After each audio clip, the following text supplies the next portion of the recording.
Hello everyone, welcome back to your favorite YouTube channel Story for Korea. ସପ୍ତମ ଶ୍ରେଣୀ ପିଲାମାନେ ତମର ଆଜି ମ୍ୟାଥର ଚାପ୍ଟର 5 ଯେ ଅଛି ସମାନ୍ତର ସରଳରେଖା ଛେଦକ ତାର କ୍ୱେଶ୍ଚନ ଆନ୍ସର କରିବା ଅଛି। और ତାପରେ ଚ୍ୟାନେଲ ନ କରି ଚ୍ୟାନେଲକୁ ସବସ୍କ୍ରାଇବ କରିଦିଅନ୍ତୁ। ଟେଲିଗ୍ରାମ ଚ୍ୟାନେଲ ଜଏନ୍ କରି ଯାଆନ୍ତୁ, ଲିଙ୍କ ଡିସ୍କ୍ରିପ୍ସନରେ ଅଛି। ଓକେ ଚାଲନ୍ତୁ ଆରମ୍ଭ କରିବା। ଫାର୍ଷ୍ଟ କ୍ୱେଶ୍ଚନ କହିଛି ନା ନମ୍ବର ରେଖ। ପ୍ରଶ୍ନ କ'ଣ ଦେଇଛି, ତୁମ ପରସ୍ପର ଛେଦକ କରୁଥିବା ଦୁଇଟି ସରଳରେଖା ଅଙ୍କନ କରିପାରିବ କି? ଯେଉଁ ସୃଷ୍ଟି ହେଉଥିବା ଚାରିପଟେ କୋଣର ପରିମାଣ ସମାନ ହେବ, ଏହି ପରିସ୍ଥିତ ପ୍ରତ୍ୟେକ କୋଣର ପରିମାଣ କେତେ ହେବ? ଉତ୍ତର ହେଇଯିବ ହଁ କରିପାରିବା। ହେଇପାରିବ। ହେଇପାରିବ ଯଦି ଦୁଇଟି ସରଳରେଖା ପରସ୍ପର ଛେଦକ କରନ୍ତି କି ସୃଷ୍ଟି ହେଉଥିବା ଚାରୋଟି ପରିମାଣ ସମାନ ହୁଏ ତେବେ ପ୍ରତ୍ୟେକ କୋଣର ପରିମାଣ 90 ଡିଗ୍ରୀ ହେବ ଏବଂ ଏହି ରେଖା ଦ୍ୱୟ ପରସ୍ପର ପ୍ରତି ଲମ୍ବ ଅଟନ୍ତି। ତାପରେ ସରଳରେଖାର ମଧ୍ୟବର୍ତ୍ତୀ ଅଂଶ। ପ୍ରଶ୍ନ ଅଛି ଚିତ୍ର 5.5କୁ ଲକ୍ଷ୍ୟ କର। ଏଥର ରେଖାଗୁଡ଼ିକ କିପରି ମିଳିତ ହୋଇଛନ୍ତି, ଲମ୍ବ କିପରି ଛେଦକ କରୁଛନ୍ତି, ଏହାର ଉପଯୁକ୍ତ ପରସ୍ପର ଗାଣିତିକ ଶବ୍ଦ ମଧ୍ୟବର୍ତ୍ତୀ ଆରମ୍ଭ ବିନ୍ଦୁ ମିଳିତ ହୋଇପାରେ ଏବଂ ଛେଦକ କରୁଛନ୍ତି ପ୍ରତ୍ୟେକ କୋଣର ପରିମାଣ ଲେଖ। ଆନ୍ସର ହେଇଯିବ କ'ଣ ହେଇଯିବ ନା ପୁସ୍ତକ ଦିଆଯାଇଥିବା ଉଦାହରଣ ଅନୁସାରେ FG ରେଖା ଓ FH ରେଖାଖଣ୍ଡ ଦ୍ୱୟ ପରସ୍ପର ସହିତ F ବିନ୍ଦୁ ପ୍ରତି ମିଳିତ ହୋଇ 115 ଡିଗ୍ରୀ ପରିମାଣ ବିଶିଷ୍ଟ କୋଣ ସୃଷ୍ଟି କରନ୍ତି। ତାପରେ ପ୍ରିଜିମ୍ ପେଜ୍ 5ର ପ୍ରଥମ କ୍ୱେଶ୍ଚନ କ'ଣ ଦେଇଛି ନା ST ଓ UV ରେଖାଖଣ୍ଡ ଦ୍ୱୟଗୁଡ଼ିକ ବୃଦ୍ଧି କଲେ ରେଖାଖଣ୍ଡ ଦ୍ୱୟ ମିଳିତ ହେବେ କି? ଓ OP ଓ QR ରେଖାଖଣ୍ଡ ଦ୍ୱୟ ବୃଦ୍ଧି କଲେ ରେଖାଖଣ୍ଡ ଦ୍ୱୟ ଛେଦକ କରିବେ କି? ଉତ୍ତର ଏହି ପ୍ରଶ୍ନଗୁଡ଼ିକ ଉତ୍ତର ଚିତ୍ର 5.5 ଉପରେ ନିର୍ଭର କରେ।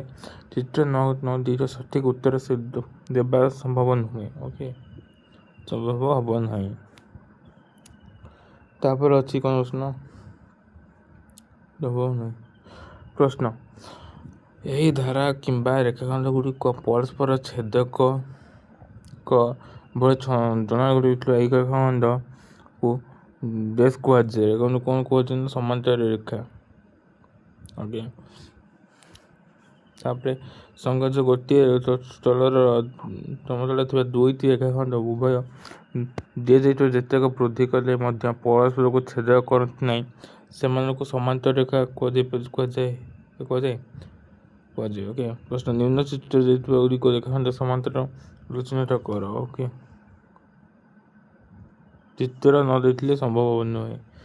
ଚିତ୍ର ଦେଇନାହିଁ ସମ୍ଭବ ହେବ କି? ଆନ୍ସର ହେଇଯିବ। ଏକ୍ସରସାଇଜ 2 ଫାର୍ଷ୍ଟ କାର୍ଯ୍ୟ ଶିକ୍ଷକ ଏକ୍ସରସାଇଜ 1 କରିଥିଲେ, ଏକ୍ସରସାଇଜ 2 କରିବା। ପ୍ରଶ୍ନ କ'ଣ ଦେଇଛି, କାଗଜ ଭାବିକି ସମାନ୍ତର ରେଖାକୁ ଲମ୍ବ ତିଆରି କର। ପ୍ରଶ୍ନ କ'ଣ ଦେଇଛି, ଖବରକାଗଜର ଗୋଟିଏ ପୃଷ୍ଠା ନିଅ ଓ ଏହି କାଗଜ ପରବର୍ତ୍ତୀ ବିପରୀତ ଧାରାକୁ କିପରି ଦର୍ଶାଇବ? ଏହିପରି ବିପରୀତ ଧାରାଗୁଡ଼ିକ ମଧ୍ୟରେ ସମ୍ପର୍କ କ'ଣ? ବିପରୀତ ଧାରାଗୁଡ଼ିକ ପରସ୍ପର ସହିତ ସମାନ୍ତର ହେବେ। ତାପରେ କ୍ୱେଶ୍ଚନ କ'ଣ ଅଛି ନା ଏହି କାଗଜ ଫଳର ସଂଲଗ୍ନ ଧାରା ଦୁଇଟି କିପରି ଦର୍ଶାଇବ ଏବଂ ସଂଲଗ୍ନ ଧାରାଗୁଡ଼ିକ ମଧ୍ୟରେ ସମ୍ପର୍କ ଲେଖ।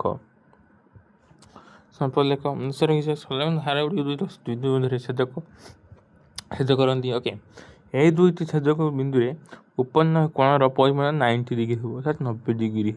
ତେଣୁ ସେମାନଙ୍କର ପରସ୍ପର ପ୍ରତିଲମ୍ବ। 90 ଡିଗ୍ରୀ ହେଲେ ପ୍ରତିଲମ୍ବ ହେବେ। ତାପରେ କ୍ୱେଶ୍ଚନ ଦେଇଛି କ'ଣ ନା କାଗଜ ଫର୍ଦ୍ଦକୁ ଭୂ ସମାନ୍ତର ଭାବରେ ଭାଙ୍ଗ। କେତେ ସମାନ୍ତର ସରଳରେଖା ସୃଷ୍ଟି ହେଲା? ନୂତନ କରି ସୃଷ୍ଟି ହୋଇଥିବା ରେଖାଖଣ୍ଡ କାଗଜର ଭୂ ଲମ୍ବ ଭାବରେ ଥିବା ବାହୁ ସହ କିପରି ସମ୍ପର୍କିତ ନା ଅନୁସାରେ ଗୋଟିଏ ନୂତନ ରେଖାଖଣ୍ଡ ସୃଷ୍ଟି ହେଲେ ମୋ ଦୁଇଟି ସମାନ୍ତର ରେଖା ମିଳିତ ନୂତନ ରେଖାଖଣ୍ଡ କାଗଜ ଭୂ ଲମ୍ବ ସହିତ ସମାନ ହେବ ଅଟେ। ଓକେ, କ'ଣ ନା ଭୂ ଲମ୍ବ ସହିତ ସମାନ ଅଟେ ଅଟେ। ତାପରେ ପ୍ରଶ୍ନ, ଭଙ୍ଗାଯାଇଥିବା କାଗଜ ଖଣ୍ଡଗୁଡ଼ିକୁ ଆଉ ଥରେ ଭୂ ସମାନ୍ତର ଭାବରେ ଭାଙ୍ଗ। ବର୍ତ୍ତମାନ କେତେଟି ସମାନ୍ତର ରେଖା ସୃଷ୍ଟି ହେଲା? ଆଉ ଦୁଇ ନୂଆ ସମାନ୍ତର ରେଖା ସୃଷ୍ଟି ହେଲେ ମୋଟ 3ଟି ସମାନ୍ତର ରେଖା ସୃଷ୍ଟି ହେବ। କେତେ ନା 3ଟି। ଓକେ, 3ଟି ହେବ। ପ୍ରଶ୍ନ, ପୁନଶ୍ଚ ସମାନ୍ତର ରେଖା ଭାବରେ ଭାଙ୍ଗିଲେ କ'ଣ ପରିବର୍ତ୍ତନ ହେଉଛି? ସମାନ୍ତର ରେଖା ଗୁଡ଼ିକୁ ପାଇଲେ ଏଥିରେ କିଛି ସମ୍ପର୍କ ଲେଖ। ଓକେ, କ'ଣ ଚାହିଁଛ ନା ଯେତେଥର ଭୂସମାନ୍ତରକ ଭାବରେ ସେତେଥର ଗୋଟିଏ ଲେଖାଏଁ ନୂତନ ସମାନ୍ତର ରେଖା ଯୋଡ଼ି ହୁଏ। ମୋଟ ସଂଖ୍ୟା ଭାଙ୍ଗିବା ସଂଖ୍ୟା ସଂଖ୍ୟା +1 ହୁଏ। ଓକେ, ତାପରେ କ୍ୱେଶ୍ଚନ୍ ଦେଇଛି ନା କ'ଣ ନା, ଓକେ, ବର୍ତ୍ତମାନ ଉକ୍ତ କାଗଜରେ ଖଣ୍ଡଗୁଡ଼ିକୁ ଭୂ ଲମ୍ବ ଭାବରେ ଭାଙ୍ଗ। ଏଥିରେ ସୃଷ୍ଟି ହୋଇଥିବା ରେଖାଖଣ୍ଡ ପୂର୍ବରୁ ସୃଷ୍ଟି ହୋଇ ସମାନ୍ତରାଳ ରେଖାଖଣ୍ଡଗୁଡ଼ିକ ସହ ତିଆରି କରିବା ସମ୍ପର୍କିତ। ନୂତନ ରେଖାଖଣ୍ଡ ପୂର୍ବ ସମାନ୍ତର ରେଖାଗୁଡ଼ିକ ଛେଦକ। ଓକେ, ଏହି ସେମାନଙ୍କର ପ୍ରତିଲମ୍ବ ହେବ ଓ ସେ ଛେଦକୁ କୁହାଯାଏ। ଓକେ, ତାପରେ ନେଇଛି ନା ପ୍ରଶ୍ନ, ଭାଙ୍ଗ ସୃଷ୍ଟି ABC ଏବଂ PQR ଯଥାକ୍ରମେ ସମାନ ହେବେ କି? କାହିଁକି ବା କାହିଁକି ନୁହେଁ? ଚିତ୍ର 5.8। ଓକେ, ଚିତ୍ର 5.8ରେ କହିଛି। ଓକେ, ଆନ୍ସର୍ ହେଇଛି ହଁ, ABC ଏବଂ PQR ଯଥାକ୍ରମେ ସମାନ ହେବେ, କାରଣ କାଗଜ ଭାଙ୍ଗିବାରେ ସୃଷ୍ଟି ହୋଇଥିବା ତ୍ରିଭୁଜ ଦ୍ୱୟ ସର୍ବ ଅଟନ୍ତି।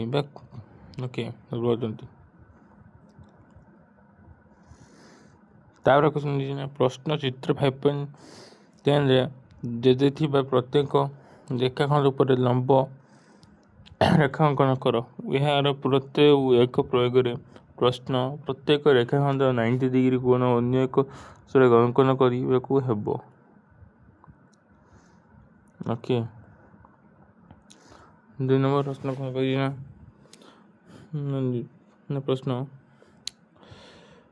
ନିମ୍ନରେ ଦିଆଯାଇଥିବା ଚିତ୍ର 5.11ରେ ସମାନ୍ତର ରେଖାଗୁଡ଼ିକ ସଂକେତ ଦ୍ୱାରା ଚିତ୍ର କର। ଗୋଟିଏ ତୀର ଚିହ୍ନ, ଦୁଇଟି ତୀର ଚିହ୍ନ ଇତ୍ୟାଦି ଏବଂ ଲମ୍ବ ରେଖାଗୁଡ଼ିକ ବର୍ଗ ଚିତ୍ର ଦ୍ୱାରା ସୂଚାଏ। ଓକେ, ଆନ୍ସର୍ କ'ଣ ଦେଇଛି ନା ଲମ୍ବ ରେଖାଗୁଡ଼ିକ କିପରି ଚିହ୍ନଟ କଲେ, ସମାନ୍ତର ରେଖା ଚିହ୍ନଟ କଲେ। ଆନ୍ସର୍ ହେଇଯିବ ଯେଉଁ ରେଖା ପରସ୍ପର 90 ଡିଗ୍ରୀ କୋଣ ହେଲେ ଛେଦକ କରୁଛନ୍ତି ସେମାନଙ୍କର ଲମ୍ବ ରେଖାଖଣ୍ଡ କରି ଚିତ୍ରରେ ସେମାନଙ୍କର ବର୍ଗ ଚିତ୍ର ଦ୍ୱାରା ସୂଚାଇ ହେବ। ବିର ରେଖାଖଣ୍ଡ ପରସ୍ପର ଛେଦକ କରୁନାହିଁ ଏବଂ ସବୁଠାରୁ ସମାନ ଦ୍ୱାରା ସୂଚିତ ସେମାନଙ୍କର ସମାନ୍ତର ରେଖା ଭାବେ ଚିହ୍ନିତ କଲେ ସମାନ୍ତର ଗୁଡ଼ିକର ସମାନ ତୀର ଦ୍ୱାରା ଚିହ୍ନିତ କରାଯାଏ। ଓକେ, ଚିତ୍ର 3। ଓକେ, ପ୍ରଶ୍ନ, ପରବର୍ତ୍ତୀ ପୃଷ୍ଠାରେ ଥିବା ବିନ୍ଦୁକୃତ ଭିନ୍ନ ସମାନ୍ତର ରେଖା ଯୋଡ଼ି ଅଙ୍କନ କର। ଏହି ସମାନ୍ତର ରେଖାଗୁଡ଼ିକର ରେଖାଖଣ୍ଡ ଭିନ୍ନ ଦୈର୍ଘ୍ୟ ହୋଇଥିବା ଏବଂ ରେଖାଖଣ୍ଡଗୁଡ଼ିକ ପ୍ରାନ୍ତଗୁଡ଼ିକ ବିନ୍ଦୁକୃତରେ ଥିବା ବିନ୍ଦୁକୁ ହୋଇଥିବା। ଏହାର ପ୍ରୟୋଗ, ପ୍ରଶ୍ନ 2ରେ ଥିବା ବିନ୍ଦୁଗୁଡ଼ିକ ଯୋଡ଼ି ଏହାର ରେଖାଖଣ୍ଡ ଅଙ୍କନ କରିବାକୁ ହେବ ଯାହା ପରସ୍ପର ସମାନ୍ତର ହେବ। ଓକେ, କ୍ୱେଶ୍ଚନ୍ ନମ୍ବର 9 କ'ଣ କହୁଛି ନା ପିଲାମାନେ,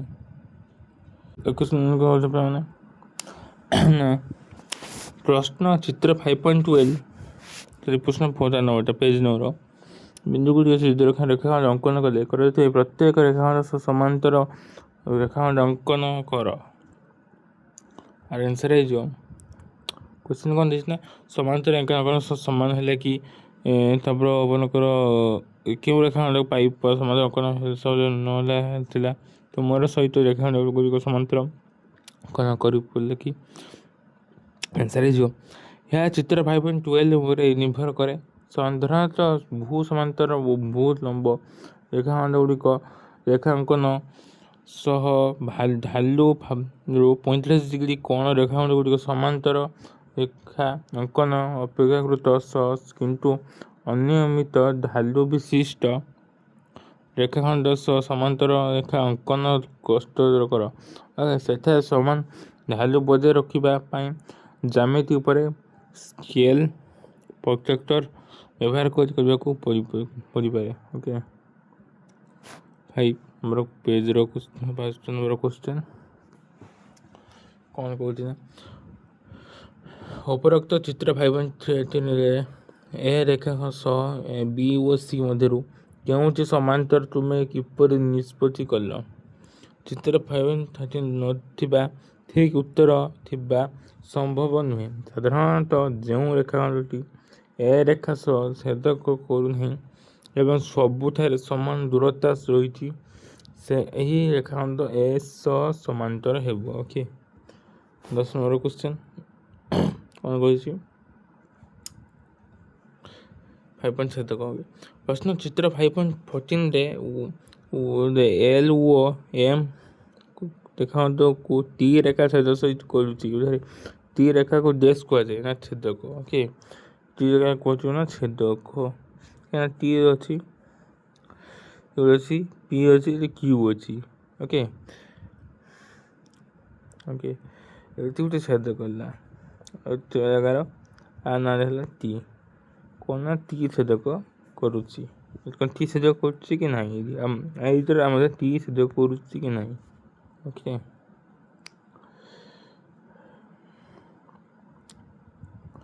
ତାପରେ ପ୍ରଶ୍ନ କ'ଣ କହିଛି ନା ଏହି ପରିସ୍ଥିତି ସହିତ ଉତ୍ପନ୍ନ ଆଠଟି କୋଣ ପରିମାଣ ବିଭିନ୍ନ କି କୋଣକୁ କାହିଁକି?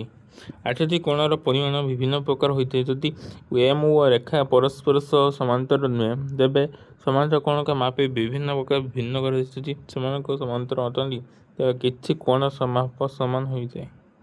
ପ୍ରଶ୍ନ କେଉଁ କୋଣ ଯୋଡ଼ି ପରିମାଣ ସମାନ ସବୁ କୋଣ କ'ଣ ଉତ୍ତର ହେଉଛି ପ୍ରତି କୋଣ 1 କୋଣ 3 କୋଣ 2 କୋଣ 3 2 4 କୋଣର ସମାନ ପ୍ରତ୍ୟେକ କୋଣ ପ୍ରତ୍ୟେକ କୋଣ ସମାନ ଅଛି। ଦେଖ ଅନୁରୂପକ କୋଣ ଯଦି ଏଲ୍ ସମାନ୍ତର ହୁଅନ୍ତି ତେବେ ଦେଖ 1 ସମାନ୍ତର 5 ସମାନ୍ତର 2 ସମାନ୍ତର 6 ସମାନ୍ତର 7 ସମାନ୍ତର 4 8 ଅନୁରୂପକ କୋଣ। ଓକେ ତାପରେ ଅନୁରୂପକ କୋଣ ପସନ୍ଦ ହେଇଛି କ'ଣ ନା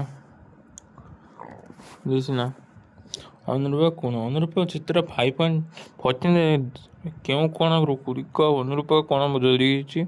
ଉତ୍ତର 1 କୋଣ 5 କୋଣ 2 କୋଣ 6 କୋଣର ଅନୁରୂପକ କୋଣ ଏଇଭଳିଆ ସବୁ ଅନୁରୂପକ କୋଣ ହବ। ପରସ୍ପର ଅନୁରୂପକ ହେଉଛି ଯେମିତି ପେଜ୍ 11 କାର୍ଯ୍ୟ ନମ୍ବର 3। ଓକେ ଏକ୍ସରସାଇଜ୍ 3 ଏବେ କରିବା। ଓକେ ଏକ୍ସରସାଇଜ୍ 3 କ'ଣ କହୁଛି ନା କ୍ୱେଶ୍ଚନ୍ ଅଛି।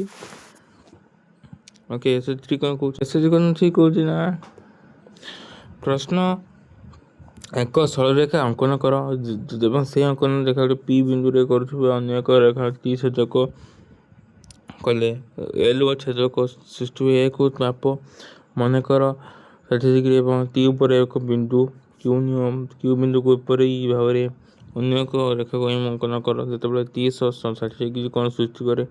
ଚିତ୍ର 5.18ରେ ଏଲ୍ ଓ ଏମ୍ ରେଖା ମଧ୍ୟରେ ସମ୍ପର୍କ ଲକ୍ଷ୍ୟ କର। ଆନ୍ସର୍ ହେଇଯିବ କ'ଣ ଦେବ ନା ଏଲ୍ ଓ ରେଖାଖଣ୍ଡ ପରସ୍ପର ସମାନ୍ତର ଅଟନ୍ତି। ଓକେ ଏଠାରେ ଏ 60 ଡିଗ୍ରୀ ଅନୁରୂପକ କୋଣ ସହ ସମାନ ହେଉଥିବା ରେଖାଖଣ୍ଡ ଦ୍ୱୟ ସମାନ୍ତର। ଏକ୍ସରସାଇଜ୍ 4 ଚିତ୍ର 5.9ରେ ଏକ ଏଲ୍ ଓ ଏମ୍ ଦୁଇଟି ସମାନ୍ତର ସରଳରେଖା ଟି ରେଖା ସମାନ୍ତର ଦ୍ୱୟ ଛେଦ କରୁଛନ୍ତି। ଅନୁରୂପକ କୋଣର ଏ ଓ ବି ସି ର ପରିମାଣ ସମାନ୍ତର ରଖିବେ। ହଁ ଦୁଇଟି ସମାନ୍ତର ସରଳରେଖା ଛେଦକ କଲେ ଅନୁରୂପକ କୋଣ ଦ୍ୱୟ ପରିମାଣ ସମାନ ହୁଏ। ଏକ୍ସରସାଇଜ୍ 5 କ'ଣ କହୁଛି ନା ଓକେ ପ୍ରଶ୍ନ ଚିତ୍ର 5.20 ଏଲ୍ ଓ ଏମ୍ ସଳଖ ଛେଦକ କରୁଥିବା ଛେଦକର କି ଅଙ୍କନ କରାଯାଏ ଯେପରିକି ଉତ୍ପନ୍ନ ହେଉଥିବା ଅନୁରୂପକ କୋଣଗୁଡ଼ିକର ପରିମାଣ ସମାନ। ଉତ୍ତର ହେବ ଏହାକୁ ପ୍ରୟୋଗ କରି ପ୍ରଶ୍ନ ରେଖା ଉପରେ ଏକ ଛେଦକ ଟି ଅଙ୍କନ କରି ଏକ କୋଣ ସହ ସମାନ ତତ୍ପରତାରେ 50 ଡିଗ୍ରୀ ସୃଷ୍ଟି କରିବାକୁ ହେବ। ଏଥିରେ ତାପରେ ଏମ୍ ରେଖା ଦ୍ୱାରା ଏପରି ଭାବରେ ଛେଦକ କରାଯିବ ଏବଂ ଯେପରି ଟି ସହ ଏମ୍ର କୋଣଟି 50 ଡିଗ୍ରୀ ହୁଏ। ଏହା ପାଇଁ ପ୍ରତ୍ୟେକର ସାହାଯ୍ୟ ନିଆଯାଇପାରିବ ପ୍ରତ୍ୟେକ ନେଇ କରିବ ଏଟା। ପେଜ୍ 14 ନିଜେ କରି ଦେଖ। ଓକେ ଏ ପାଇଁ ନିଜ କର ବହି ଦେଇ ନିଜେ କର ନ କରିପାରିବ ମୁଁ କହିବ ମୁଁ କରିବି ନିଜେ କରିବି ଜାଣିବି ନିଜେ କର। ଓକେ ନିଜେ କର ଦେଖ ଟିକେ କହିପାରୁଛ ନା କହିବି ମୋତେ ସବୁ ଜଣାଇବ। ଓକେ ଉଦାହରଣ ତ ନିଜକୁ କର ଉଦାହରଣ ନିଜେ କର। ଓକେ ଉଦାହରଣ ସାରି ନିଜେ କର ମୁଁ ପେଜ୍ 19 କ୍ୱେଶ୍ଚନ୍ କରୁଛି 3 ନମ୍ବର କ୍ୱେଶ୍ଚନ୍ଟା। ଓକେ ନିଜେ କର ନ କରିପାରିଲେ କରିବ ସାଧା ନିଜେ କର। ଓକେ ନ କରିବ ନା କମେଣ୍ଟ କରିବ ମୁଁ ଭିଡ଼ିଓ ଅପଲୋଡ଼ କରିଦେବି ପାର୍ଟ 2ର। ପ୍ରଶ୍ନ ଚିତ୍ରରେ ଏକ୍ସ ୱାଇ କୋଣ ମାପ ନିର୍ଣ୍ଣୟ କର। ଉତ୍ତର ଚିତ୍ର 5.9 ସମାଧାନ ସମ୍ଭବ ନୁହେଁ। ଚିତ୍ରର କୋଣଗୁଡ଼ିକର ସମ୍ପର୍କ ସରେଖ ଅନୁରୂପକ ଏକାଦାର ଉପରେ ଆଧାର କରି ଏକ୍ସ ଓ ୱାଇର ମାନ କରାଯାଇପାରିବ। ନ କରିପାରିଲେ ସେଗୁଡ଼ା ଟେଲିଗ୍ରାମ ଚ୍ୟାନେଲ ଲିଙ୍କ ଡିସ୍କ୍ରିପ୍ସନ୍ ଅଛି ମେସେଜ୍ କରିଦେବ ମୁଁ ନିଜେ ସାର ଫଟୋ ଅପଲୋଡ଼ କରିଦେବି ଭିଡ଼ିଓ ଅପଲୋଡ଼ କରିଦେବି। ଓକେ ତାପରେ କ'ଣ କ୍ୱେଶ୍ଚନ୍ 4 ମୁଁ କ'ଣ କହୁଛି ମାଗୁଛି ପିଲାମାନେ ନା ପ୍ରଶ୍ନ ଚିତ୍ର 5.3 A B C equal to 40 degree A B C କେତେ ଏ ବି ସି କୋଣ କେତେ କହୁଛି ନା ଏ ବି ସି ନା equal to 45 degree. Okay 45 degree କହୁଛି। ତାପରେ ଓ ଏଲ୍ କେ କୋଣ 70 ଡିଗ୍ରୀ ହେଲେ ଜି ଏଚ୍ କୋଣ ଏଚ୍ ଇ ଏଫ୍ କୋଣ ଓ ଏ ପି ଡିର ପରିମାଣ ନିର୍ଣ୍ଣୟ କର। ପରିମାଣ ନିର୍ଣ୍ଣୟ କରି ଆପଣମାନେ ଏହା ମାନେ କ'ଣ ହେଇଯିବ ନା ଆନ୍ସର୍ରେ ବାହାରିବା ସମ୍ଭବ ନୁହେଁ। ଓକେ ରହିଯିବ ନୋଟ୍ କଲେ ହେଇପାରିବ ନାହିଁ। ଓକେ ଆନ୍ସର୍ ହେଇଯିବ। ଓକେ ପେଜ୍ 20ର 5 ନମ୍ବର କ୍ୱେଶ୍ଚନ୍ ନା ଚିତ୍ର 5.8 ଏ ବି ସି ସିଡ଼ିର ଏ ଭି ପୁନଶ୍ଚ ଏଫ୍ ଏ ବି ସି ଯଦି ତେବେ ଏକ୍ସ ମାପ ଉତ୍ତର କର ହେଇଯିବ କେତେ ଏ ବି ସି ଉତ୍ତର ଦେଖିନି ଏ ବି ସି ଉତ୍ତର ହେଇଯିବ A B C not equal to A B C equal to C D ଏବଂ ସି ଡି। ଓକେ जो आप जो सहज उपाय कर मत सहज उपाय कर टेलीग्राम चैनल सहज उपाय कर मो आई डी पठेदेव सहज उपाय किए जानवर मुझे ये उपाय जानती। ओके 6 नंबर क्वेश्चन आम कौन कहते लास्ट क्वेश्चन तुम बुक्स मैथ चैप्टर 5 सब आज क्वेश्चन आंसर करदेला। हाँ मैं छाड़ी तुम किसी लास्ट 6 नंबर कौन मैं गोटे क्वेश्चन पे चित्र 5.35 ओके एन ओ पी पूर्व निर्णय कर कर answer M O P Q समांतर करी ओके एल पी रेखा को एन बिंदु अनुरूप कोण सृष्टि कर अंकन कर समांतर रेखा एम एन हम। ओके पी क्यू रेखा को ओ बिंदु से अनुरूप कोण सृष्टि कले अंकन कर समांतर रेखा ओ पी हम नूतन कुंज रेखा एम ओ पी रेखा मान एन ओ पी व्यवहार कर। ओके लानी ये आंसर।